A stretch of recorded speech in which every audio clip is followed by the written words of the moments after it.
right, so we're going to start here. The reason why we're going to start here is because in the EY document that we're going to pull up today, it confirms that these financial institutions, these individuals with much more money than you and I, these private family offices, these hedge funds, they do in fact hold the digital asset XRP. And it's all updated information. We're going to confirm that in a 2024 document that came out this year. And we're going to start here because I just posted a video from this individual confirming that we are on the brink of a massive paradigm shift. We're going to take a second and we're going to listen to that. But this individual right here, Dimitri, hopefully I'm pronouncing his name correctly, or Demetrius Psarikis. We'll get into his credentials here in just 1 second. But you can see here, this is from roughly about a week ago. Well, granted now about 2 weeks ago because I posted this on June 13th, but it says last week, Global Blockchain Business Council had the opportunity to join City and Financial Global City Week 2024 in London, so this is updated, where this international summit brought together innovators and traditional financial firms to map out the future of financial markets and challenges ahead, right? And you can see in the background the sponsors of this event, and you can see Ripple, Euroclear, the City of UK, Department for Business and Trade. So Ripple always playing some role in some way, shape, or form. And I posted a video from this gentleman today. Again, Demetrius Psarikis. I'm just going to call him P. I'm sorry, I butchered his name. He is a financial economist and a former economic and monetary policy specialist at the European Parliament. And he goes on to say two things. One, talks about liquidity pools in this video. I shortened the video, excuse me. I shortened the video. I didn't want to make it too long on Twitter because people's attention span on longer videos tend to dwindle away. But he talks about the importance of liquidity pools in the AMM environment that we're headed into and how central banks are interested in decentralization and DeFi, and they're interested in this new feature of liquidity pools and utilizing them on a global scale, and how individuals and institutions are going to benefit from this. But more specifically, talks about in this video clip tokenization and how we are currently experiencing a financial paradigm shift. So I'm going to play this video, and then because again, he was at this event that just recently took place where they are mapping out the future financial markets and challenges ahead, and you can see Ripple is an important part of this. I just wanted to show that to you, that in some way, shape, or form, these individuals that are telling you this stuff, they know about Ripple. This is not some conspiracy theory. Okay? You can't make this stuff up. You can't generate this out of thin air. This is happening live. It's just the vast amount of individuals can't comprehend what's actually taking place. And so hopefully the document that I'm going to read for you all today confirms everything that the researchers have been telling you, because it's going to be information coming from a systemically important organization, in my personal opinion. Okay. So let's play this video clip for you guys real quick. I just want you all to hear him say this, that we are on the brink of a financial paradigm shift. Take a second and listen to this. Let me stop screen. Let's go to this one.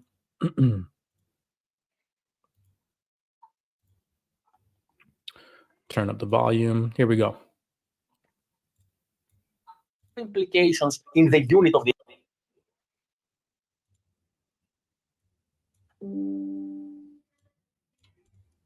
doing it on chain saves a lot of money. But the main result of the benefit is not how you drive the nice axis, X and Y axis. The demand curve looks like that, and the cost curve looks like that, okay? And the average cost curve in the long run, by necessity, is a straight line. Focusing on this kind of transaction benefits, it's all about driving the cost curve down. The actual benefit of tokenization comes from the capability to generate network and liquidity effects that effectively make these available investment opportunities accessible to people who now are afraid to get into the market. I want to pause it right there. So again, I know that his accent's a little bit hard to understand, but what he's talking about is the same thing that Loretta Joseph, by the way, I want to mention this because I want to capitalize on this. Loretta Joseph, I shared a video breakdown where she confirmed that her mentor was an individual who helped build and scale out the internet in the early days. She talked about how for the first time ever in history with a cell phone, everybody has access now to tap into this new financial system. It doesn't matter if you're rich, if you're poor, it doesn't matter if you're in Africa, it doesn't matter if you're in the United States. If you have a mobile connection, a mobile device, and internet connection, you have the ability to tap into this new financial system and generate yield from your phone, whether that's through decentralized finance, whether that's through investing in tokenized assets, like whatever. It's all interoperable, and it's all a new system that everybody has access to. So that's what he's talking about. And people, because they don't understand it, are afraid of that. And that's what he's trying to convey. Don't be afraid of this new technological innovation. This is it's just, I'm going to let him finish speaking, but he says, again, this is the first time it's ever happening in history. So of course people are going to be scared about it, but we are at in the midst of a financial paradigm shift. This effectively is not about driving the cost curve down, but shifting the demand curve to the right. And the notional triangle between the cost curve and the demand curve is how much you expand the value space of the asset. This is the very important aspect that nobody talks about, only valuers, on this point of actually deciding whether to tokenize something or not. This is the one thing. And this one thing does not have implications in the unit of the asset you are trading. It also has implications on the way you structure portfolios, the way you rebalance your portfolios, the cost of rebalancing. The fractionalization of the asset allows you to hold in one token the entire market. So effectively, you have an index in a token. And exactly because you can create your own indices within the space of one token, you actually have, first time, the possibility to construct precision ETFs and precision indices that 100% match the risk appetite and the wealth appetite of the investor. This never happened before.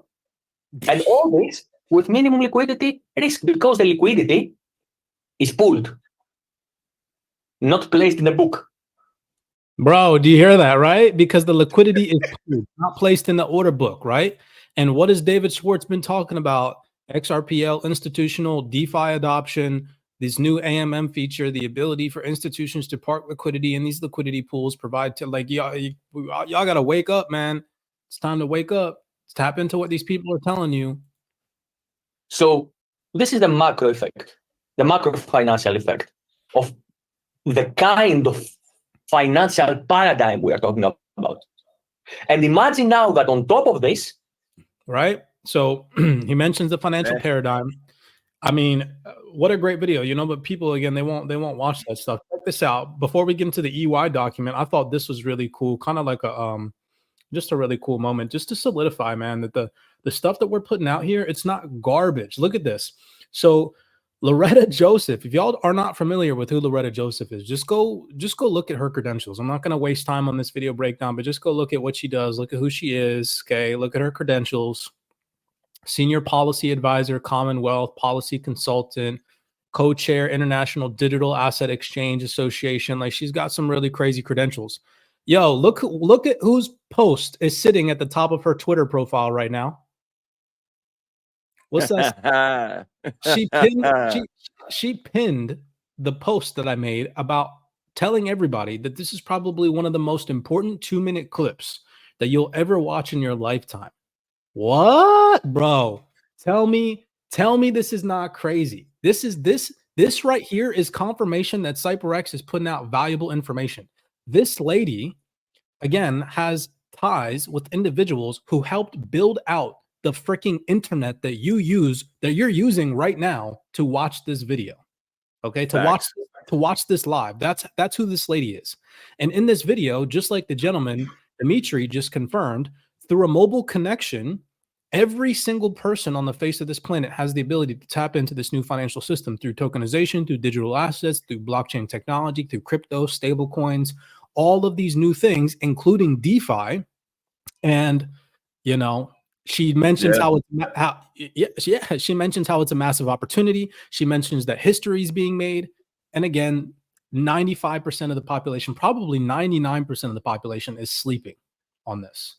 I thought that this was a cool. This is like an achievement for me right here. Like, getting noticed by individuals. Heck yeah, bro. Yeah, that's amazing, dude.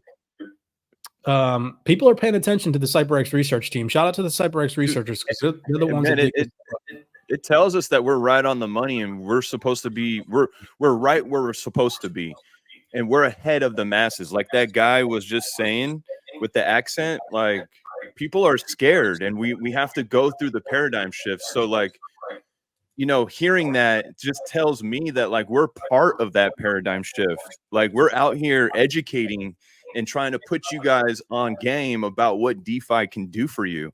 I mean, what was, you know, I was just thinking about it too, that backdrop. So the backdrop where it had Ripple on the backdrop and it said Department of Business and Trade. Well, that's a government department of the UK, right? So that's serious. And then that Forbes article that came out that had mentioned, if I'm not mistaken, they did mention that regulation should be coming into the UK as far as like DeFi and that whole thing, and that is going to be like it's going to pave the way depending on like what they roll out as regulation, right? So like, you know, Ripple being there side by side with the United Kingdom government speaks loudly, like loudly. Yeah. I mentioned this and I'll continue to say this.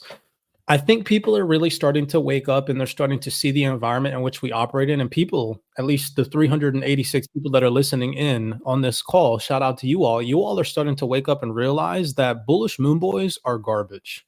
Bullish moon boys are so last cycle. Okay.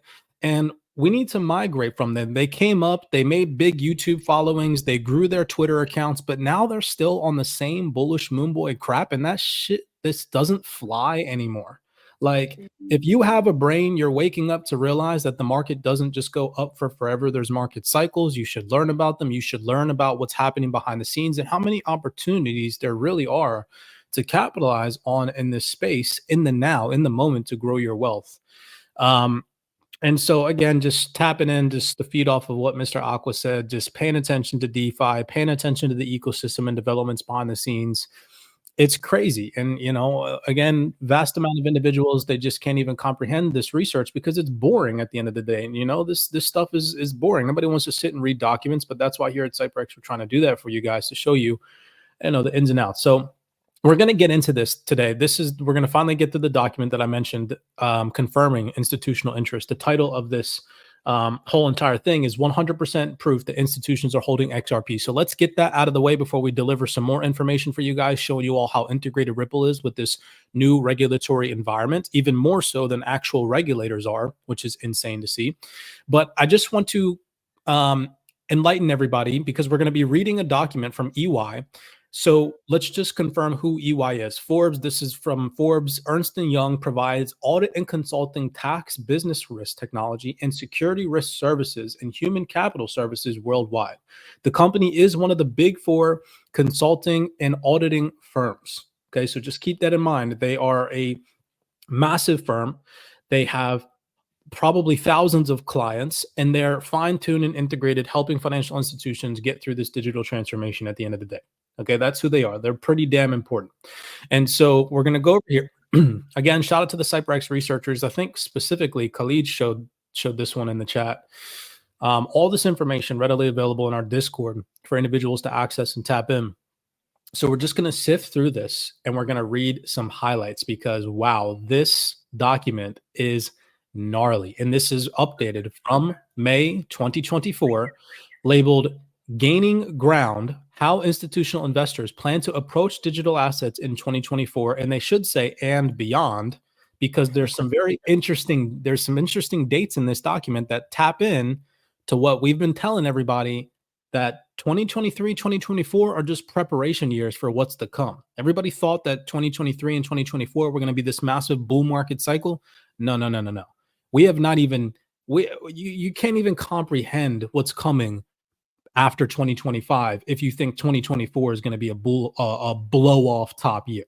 Okay, because the fireworks that are coming in the next, let's just say 5 years max, between now and let's say 2028 to 2029, before we reach that 2030 threshold, is going to be absolutely insane for the people that are patient enough to really understand. Okay, so check this out. Let's go through this. I already have some highlights. It's going to be lengthy, but again, this is going to solidify a lot of stuff. So the executive summary reads, we may look back on 2023 as the year digital assets firmly planted roots in challenging soil of traditional finance. The market emerged from the so-called crypto winter, and with it, industry heavyweights began to recognize that digital assets are perhaps more far-reaching than just speculative spot investing. Right? So this is confirming that financial institutions are waking up. With this as a backdrop, EY team conducted its second annual survey of more than 270 institutional investors on their sentiment and use and plans around blockchain and digital assets, far from skeptics burned by market fluctuations. 94% of respondents noted that they believe in the long-term value of blockchain technology and or crypto and digital assets. What, right? Further, 55% of institutions responded that they plan to increase their allocation of crypto and digital assets in the coming 2 to 3 years, right? So I'm not making that time frame up. This is again coming from surveyed financial institutions. Overall, 2023 placed digital assets and blockchain on solid ground to become an important element of institutional investing and ultimately a critical asset class moving forward. I hope you all see that right there. Okay. So EY institutional surveys are telling you that crypto is a critical asset class and it will be moving forward. So I'm showing you this information because, again, CNN, Fox, Gary Gensler, always being projected on the mainstream. What does that do to the manual retail herd? It shakes them out. It makes them nervous because they don't understand these deep, influential documents from these systemically important organizations telling you the complete opposite. Okay. So I thought that I'd share that. Let's get into some key takeaways. So, institutional investors have increased allocations to digital assets and digital asset related products and plan to continue doing so. So, what do you think you should be doing? Right? Again, not financial advice, but if the financial institutions are telling you right here in this document that they plan to increase capital allocations to digital assets, again, common sense, right? Family offices and hedge funds have allocated higher percentages to crypto and are more diversified in their investments across different tokens. We're going to come back to that. Compared to asset managers and asset allocators. Asset managers, particularly the larger ones with assets under management of $500 billion plus, are interested in launching both crypto funds and tokenized funds. Okay. Investors overwhelmingly believing in the long-term value of blockchain technology and digital assets. Here it says 94 of the respondents believe in the long-term value of blockchain tech and or crypto or digital assets. We went over that. And 55 respondents, or 55% of the respondents, expect to increase their allocations to digital assets and or related products in the next 2 to 3 years. So who was actually surveyed in this report? It says right here, EY and the team conducted a survey of 277 institutional decision makers, chief operating officers, CEOs, portfolio managers, and head of transformation globally to better understand how they view digital assets, including their sentiment, digital asset allocations, and future expectations. The survey was conducted in early March of this year, so it's recent, right? This is fresh. This isn't outdated. This is all from this year, okay? As we scroll down, it continues to say, these are some of the questions that they were asked. Do you believe in the long-term value of crypto digital assets based on the recent market activity this past year? You can see right here, their options are I do not, yes, crypto, but I think blockchain is limited, or yes, blockchain tech only, or yes, blockchain and crypto and digital assets. So I like this because a lot of people, they say, oh, digital assets is not crypto, or oh, these financial institutions are only interested in blockchain. No. You can see right here, it says, yes, blockchain and crypto and digital assets. And the vast amount of respondents, you can see right here in blue, all surveyed said yes to blockchain, yes to crypto, and yes to digital assets. So you can see asset owners, 42% of them said that they do believe in the long-term value of crypto assets and digital assets. Family offices, 59%, traditional hedge funds, 57%, and institutional asset managers, over 65%, all interested in the long-term valuation of crypto. Okay. As an institutional investor, what attracts you to invest in crypto? Look at this. This is what I like because, again, this solidifies the DeFi game. Okay. As institutional investors, what attracts you to invest in crypto? What does it say right here? Look at that. Yield generation and asymmetric returns have the highest percent outside of diversification of portfolio investments. Let's go. These financial institutions understand that through DeFi, they can earn a much higher APY or APR on their assets.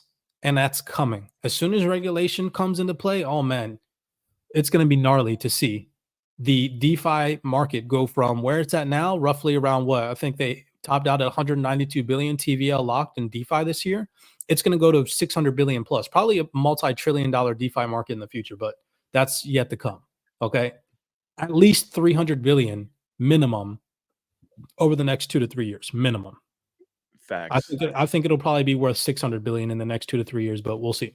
Okay. Yeah, I can get behind that for sure. Institutional investor allocation. We got a couple more pieces of the slide left, and then we're going to confirm that these financial institutions do for a fact hold XRP. Institutional investors become more educated regarding crypto and digital assets, and more institutional-like products becoming available, and their willingness to allocate their higher percentage of overall assets in crypto funds and related products is increasing. So I thought again that I just confirmed that for you guys. 55% of respondents who allocate to cryptocurrencies have allocated to coins other than Bitcoin and Ethereum, with 68% of family offices more likely to invest in coins beyond Bitcoin and Ethereum. So all you Bitcoin and Ethereum maxis, eat it, right? Okay. 68% of these individuals surveyed are trying to invest in things outside of Bitcoin and Ethereum. And you can see right here what assets they're holding. Which types of crypto assets is your firm allocated to currently? You can see right here, 98%, of course, obviously, of course, holds the most dominant market share in Bitcoin, Ethereum next, then Solana. And would you look at that? In fourth place is XRP, right? 270, yeah, 277 institutions with much more money. And it said $500 billion in assets under management and higher were the individuals surveyed for this. So that means that individuals with more than $500 billion in assets under management have now confirmed through this document that they hold the digital asset XRP. So any Twitter enthusiast that bashes XRP and says institutions don't hold it or don't trade it or don't have it on their balance sheet to some degree, you can completely unfollow them and stop listening to that garbage. Okay. Facts. Because they probably don't have more credentials than EY. And here's the proof for you right here. Okay. There were some others, but you know, you got Binance, you got Cardano, you got Tron, Avalanche, Lido, so on and so forth. I like this one because Lido staked ETH is what? That's in the DeFi game right there. Okay. Allocation to digital assets will remain. Now, this is the important part because this is where reality kind of sets in. And this is the stuff that people don't want to listen to because they don't like. They want to be fed hopium. People always want to hear price predictions. They want to hear that XRP is going to be worth $1,000. And they want to follow these bullish moon boy enthusiasts that will tell you consistently day after day after day that price is going to go up. Well, this is a reality check right here because it's showing you all that these financial institutions right now are sidelined. And until they are unsidelined and given the green light, they're not going to allocate more of their assets or more of their capital into this market space. So check this out. It says, allocation to digital assets will remain roughly consistent from 2023 to 2024 among all investor segments and is expected to increase over the next 3 years. So that's why I try to tell you guys, look beyond 2024. If you can understand that, you can understand that between now and 2029, we're going to see exponential growth that the vast amount of individuals in the now can't even comprehend. 42% of investors increased allocations in 2023, while 42% had their holdings remain unchanged and 16% actually decreased their holdings. Hedge funds expected to see the biggest jump in increase in allocations, with 69% expecting to increase allocations in the next 2 to 3 years. So again, just solidifying 2 to 3 years, roughly between now and the 2028, 2029 timeframe. Okay, just keep that in mind. As we scroll down, just a couple more highlights. I think we have like 2 or 3. Okay, it says right here, tokenization plans and sentiment. Even with momentum building, tokenization is a new innovation, and there's still some hesitance. Concerns exist primarily over regulatory clarity, lack of unestablished secondary markets to enable liquidity, and lack of trusted service providers. Down here, it goes on to say, 65% of institutions expect greater than 1% of their portfolios to be tokenized and DLT based by the end of 2028. Okay, so that just gives you that long-term perspective that they're still only expecting 1% of their portfolios to be tokenized by 2028. But still, I mean, 1% amongst 227 or 277 financial institutions with $500 billion of assets under management is still a lot of money. Yeah, So major just facts. keep that in mind. I know that it seems small, but it's not. There's a lot of money about to come into this space. So I think that that's all that I have. Oh, here we go. We got some more highlights. What protocol? Oh, here, this is interesting. Okay. It says, what protocols are you most considering for tokenization? Please select the top 3. Obviously, of course, Ethereum, number 1. It says DAML, not too entirely sure what that is. Public and permission Ethereum. But then right here, what I notice is it says Stellar. It says Hedera. And it says R3 Quarter, whom we know is interconnected with Ripple and the XDC network, right? So just keep that in mind. The researchers who've been telling you pay attention to Stellar, Hedera, XDC network, and Ripple are tapped in with what these financial institutions are tapped into via their tokenization solutions. There's some others in form with, they got Polygon listed here. They got Avalanche. All right. So again, just, do some research. This is not me telling you this. This is not Cypress waking up and saying, oh, I'm going to tell people to go look at Stellar today and Hedera. No, this is EY. This is a document where EY surveyed financial institutions, and this is what they are telling you. Okay. And then last but not least, just to encourage people to go out and educate yourself, they're telling you all at the end of their document, considerations for institutional investors and other financial institutions. And I highlighted right here where it says institutional investors, if interested in making an investment into digital assets, they should educate themselves. Okay. So, they capitalize on education. They're telling you all the organizations that institutions are interested in. We've confirmed now that to some degree, again, it doesn't tell you how much XRP they hold, but it has confirmed that they do hold XRP as one of the top 4 digital assets that they are interested in allocating capital to, right? So just take those things into consideration, right? I'll let you speak on it real quick, Mr. Aqua. Let that breathe for a minute. Yeah, man, this is major, and again, it just speaks to what we're doing. What we're doing is really helping folks trying to understand and get their minds to be wrapped around DeFi. And you know what? I'm starting to kind of see it spread like, not like wildfire completely just yet, but what's amazing is that more and more people are talking about DeFi now. So that means something is working. People are starting to catch on. But, for those of you that are tapping in with us right now, if you don't understand DeFi, just take whatever your assumption is and just take it out and step on it and do yourself a favor. Whatever free time you have, start diving into this information, because the information about DeFi will blow your mind. It will blow your mind what your digital assets can do for you right now, not understanding what they're really meant to do. So yeah, I mean, me going on live every single day on my TikTok, it's like I'm starting to really understand how people's minds work when it comes to this DeFi. And a lot of people, they just go with like whatever the seed was planted and maybe in another live that they heard about DeFi, and they just start saying like words like impermanent loss, and they're not really grasping what DeFi really is. And, I encourage everybody to look into it, because man, as you can see, this is the future and we're just ahead of it. We're way ahead of it. Like, this is going to be amazing to fast forward, 2030 to look back at what we were doing in 2024. You know what I mean? And the information that we were trying to give to y'all before it's mainstream. It's going to, this is, man, these documents were like, I've tried to show multiple videos of systemically important individuals from multiple banks. I think I've shown at least 3 or 4 panelists say that right now, for the first time ever in history in the financial markets, retail traders have the ability to front run the banks and financial institutions, because retail traders right now don't have a lot of regulatory restrictions to get involved in this new asset class, whereas financial institutions right now are currently sidelined. People that aren't taking advantage of that are going to get left behind and priced out when these financial institutions actually come in. And that moment, albeit, realistically speaking, might be 2-3 years away from now, if that's the case. Hopefully it comes sooner, but according to these documents, that's not the case. And I'm realistic and I go off of research. I don't make up dates off the top of my head because of what I'm feeling, right?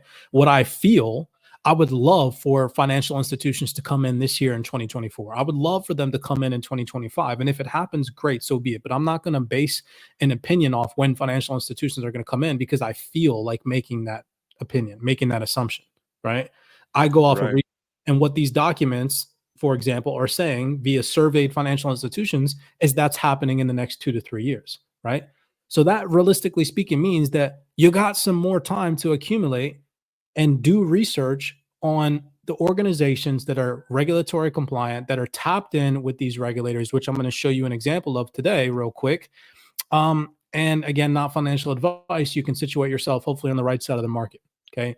So I want to share this with you. We're going to get into these two documents right here. This is a document from the Australian government. This is actually back from last year. But the reason why I'm showing you this is because it's to confirm that Ripple is finally integrated into the backend infrastructure of this new internet paradigm. Okay. Even more so than the actual regulators themselves. So we're going to come back to this consultation paper because Ripple responded to this by telling the Australian government about the digital asset XRP. Okay. But I want to show you that representatives from the Australian government are tapped in with Ripple. And I'm going to confirm that with you guys just to show you how severe this is. Like, people think that this is a freaking joke. Watch, it's not going to be a joke in 2 to 3 years when these financial institutions come in, and you guys are going to see what assets they choose. Most likely going to be the regulated ones, the ones where blockchain organizations and the representatives were in these back-end closed-door meetings. And, you know, here, just let me show you. Okay, let me show you. Let me explain what I'm trying to say. Okay, so we're going to come over here. I'm going to play a video clip.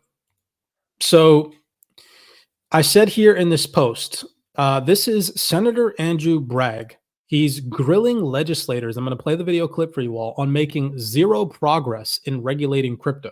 Okay. He physically says you've made no progress. Now the video clip is sped up, so I apologize. It's going to seem like they're talking fast, so just pay attention because the length of the clip was already 2 minutes. And if I didn't speed it up, it would be like 5 minutes. So just pay attention.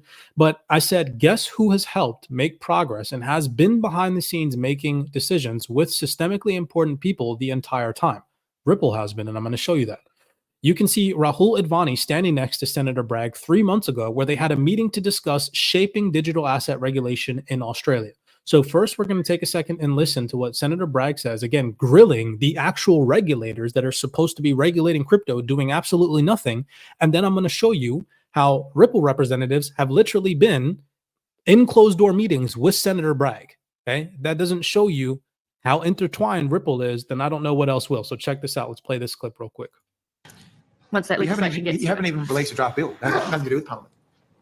Well, once it gets to the Parliament, it will be over to the Parliament. The work is being done, Senator Bragg. Okay, so if there is another FTX-style collapse in Australia, what will you say to people who lose their money unnecessarily? Well, I think that's a hypothetical. Could be cold comfort. I hope it doesn't happen. So you've allocated $7.5 million over 4 years in the budget on these matters. Where's the money? What's the money being used on? What are you doing with that money? So some funding is going towards APRA and ASIC. Yes, but to do what? Well, when the regime takes effect, they will need to ramp up and build their skills. This is a new regime. It's currently unregulated sector. So I know it's unregulated, but there was a whole process in the last Parliament, including your department issuing a paper which proposed different ways of regulating it. We've done the round and round and round the circle every time you come to estimates about this issue. And every time you give the same answer, you give the answer as the official, I get that. And the government says, oh, you know, the department's working on it. Like, it's a pretty hopeless outcome for an industry that would want to invest more in Australia and for consumers who would expect their government to try and protect them against unnecessary risks. I'm just not sure there's much more we can add to the answers given. Like the budget is set out kind of funding framework going forward the next few years to support the work. Treasury's made considerable progress understanding what has been an extremely complex issue and set of technologies to regulate, and we're well advanced in preparing a bill. But Mr. Kelly, if I took that argument, then I would never do anything. I mean, all you're doing is regulating gatekeepers. You don't need to regulate every single token. Based on your bill, which I think a polite way of saying is half-baked. Yeah, but we're not in a position to just put a piece of half-baked legislation in the Parliament and hope for the best. There's been considerable work done. building on, I think, and maybe we object or disagree that there was a comprehensive piece of work that we inherited. I don't think that was the case from what I understand. We've had to build quite a bit more into the regulations and discuss. There are no regulations. No, to consult with industry over what might be in the regulations. That's the issue I think that there's a lot of interest over.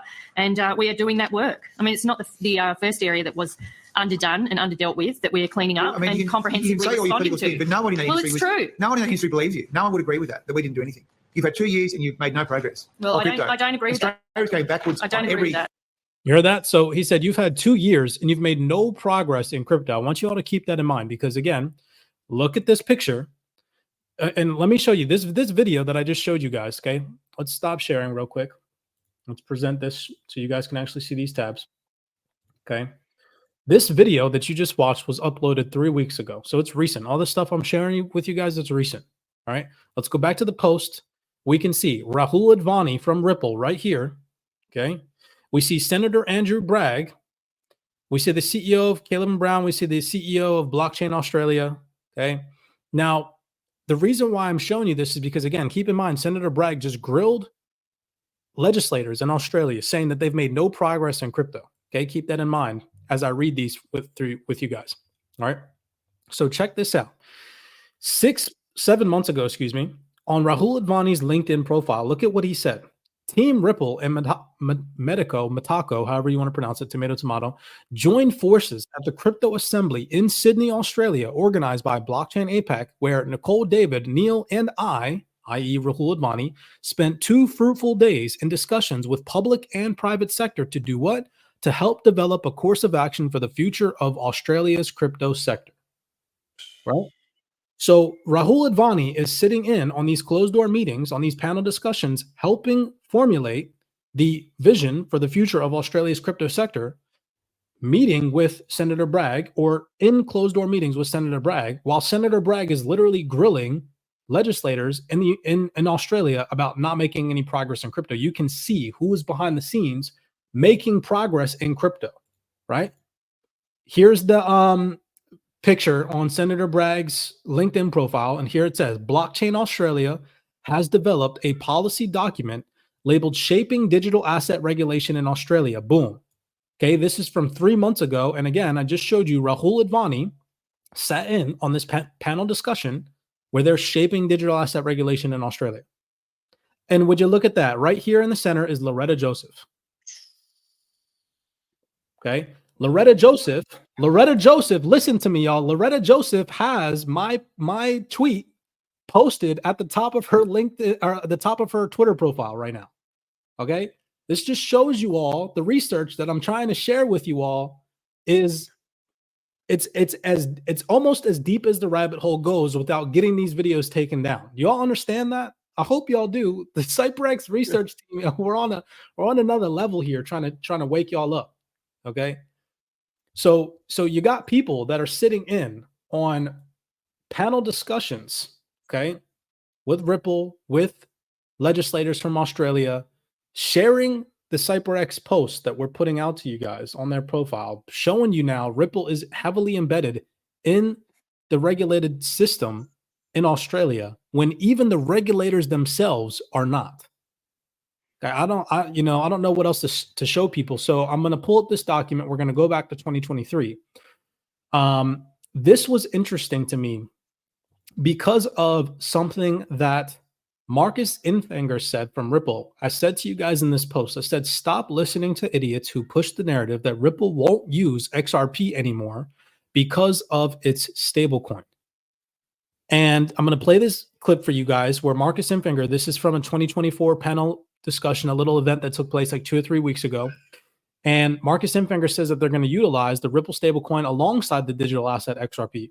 I want you to keep in mind that I just showed you guys that Ripple has played a role in shaping Australia's regulated system behind the scenes in crypto. And I'm going to read for you all how they told the Australian government the benefit of XRP and how they can issue stable coins on the XRP ledger. It's going to full circle and blow your mind. Okay, so check this out. Let's play this clip when we stop share. We'll go on and present again. Share screen. Let's do this one. All right, listen to what Marcus Infinger says here. your stablecoin Yes. that can be applicable to global audience? Yeah, so I would say two use case categories that we're most excited about. First of all, we plan to leverage the Ripple stablecoin alongside XRP in cross-border payments in our existing real-world cross-border payment product. Alongside XRP. To global audience. Yeah, so I would say two use case categories that we're most excited about. First of all, we plan to leverage the Ripple stablecoin alongside XRP in cross-border payments. I know people might not like the slow down replay, but I love that. I love it when you Me too, bro. Video clips, bro. You got to listen to it nice and slow so it sits in the brain. Okay, You got to chop and screw it. so you got people, on the X space that don't even have enough credentials to go get a job at Ripple, telling you that XRP is dead because Ripple created a stablecoin. People that won't listen to actual Ripple representatives telling you that they plan to leverage the Ripple stablecoin alongside the digital asset XRP. Okay, getting shaken out of the market. So now we're going to go over, and I've shown you guys again from the beginning that Ripple, if let's just run through this, because we got 877 people and there weren't 877 people at the beginning. So let's just run through what we've talked about so far. We've confirmed that we are on the brink of a new paradigm shift. Okay. We confirmed that through a individual representative who is an economist or is an ex-economist for the European Parliament. He went on to confirm to you all that we are in the midst of a financial paradigm shift. Tokenization and liquidity pools and AMMs and all those things, DeFi, are going to be the new features that financial institutions are interested in, because they offer the ability for liquidity to be pooled in liquidity pools instead of on order books like the old centralized system. And you can see here he's standing at a summit where they were talking about mapping out the future of financial markets and the challenges ahead. And you can see Ripple's a representative here or a sponsor of this event. Okay.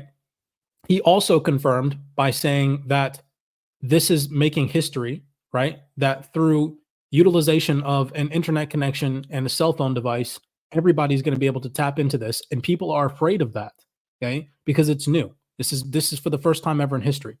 I shared with you guys Loretta Joseph. This is a video breakdown. I didn't play it for you all on this one, but Loretta Joseph, whose mentor helped build out the internet back in the early days, confirming the same thing that this gentleman confirmed, that through a mobile connection, everybody's going to be able to tap into this new decentralized system to generate yield on their assets, to earn income with digital assets, to interconnect with this new financial system to some degree.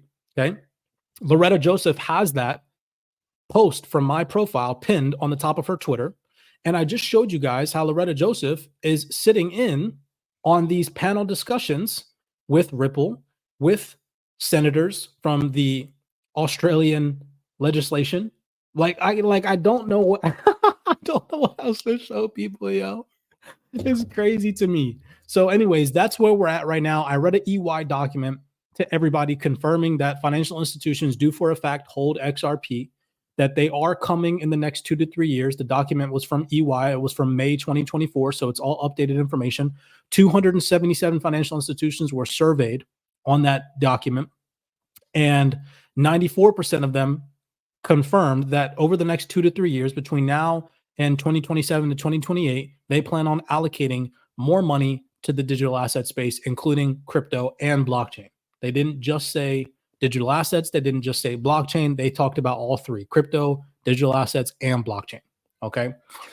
So now that we're caught up, last but not least, let's go and let's read this consultation. Okay. And we'll end the clip. We'll end the video here because this is some clutch stuff right here. Okay. So Mad clutch. Here we got the Australian government. Okay. You guys are already now up to date, showing you how integrated Ripple is, showing you all the two participants, Loretta and Dimitri, how integrated they are. Payment systems, modernization, licensing, defining payment functions. Okay. This is from June 2023. So it's within the last year. I try to read updated information that's within the last year. I try not to go farther than that because people will be like, "Oh, it's too long ago." So, but down here, I have highlighted where they talk about issuance of payment stablecoins. I won't bore you guys to death, but they talk about these services being provided to financial market participants. Okay. The ability to issue stablecoins, payment stablecoins. And Ripple responded to this consultation from the Australian government. So you can see here, this is a month after, July 19th, 2023. So this is a month after the Australian government put out this paper. And I've already shown you how interconnected Ripple is with the Australian government. They're in closed door meetings with Senator Bragg actually grilling Australian legislation, saying that they've made no progress in regulating crypto, when Ripple behind the scenes has, I've shown you guys 2 examples, made progress regulating the Australian crypto industry. Okay, keep that in mind.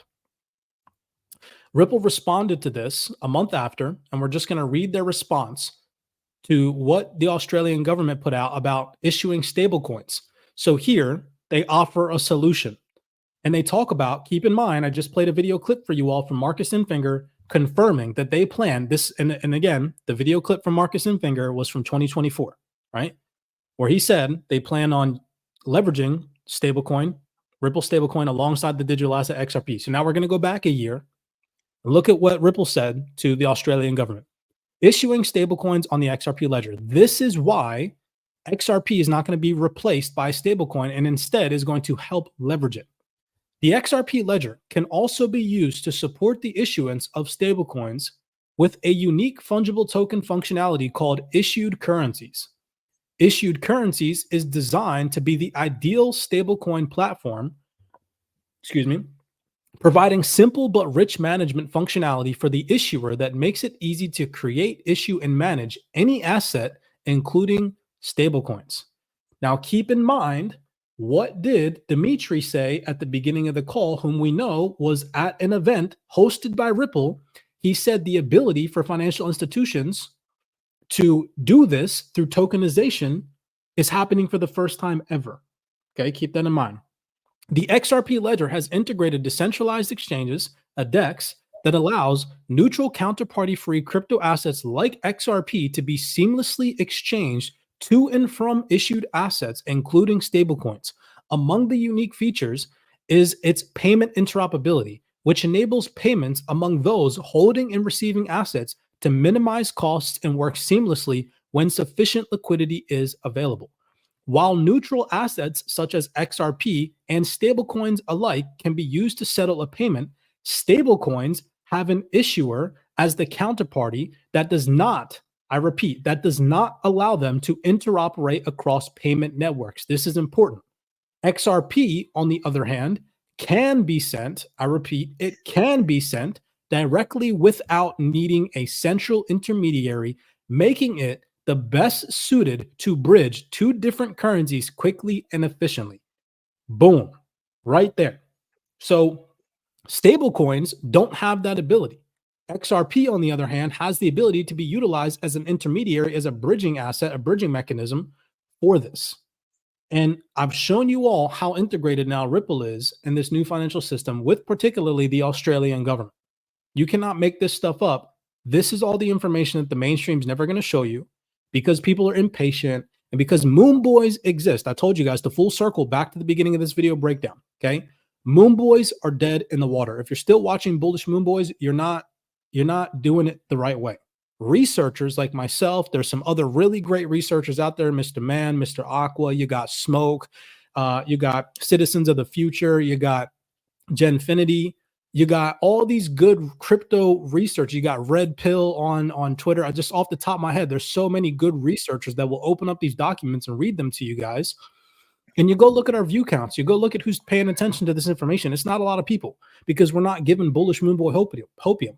I'm sitting here reading documents from surveyed financial institutions telling you guys that this shit's all going to take another 2 to 3 years. Nobody wants to hear that. But again, we're not formulating our own personal opinions here.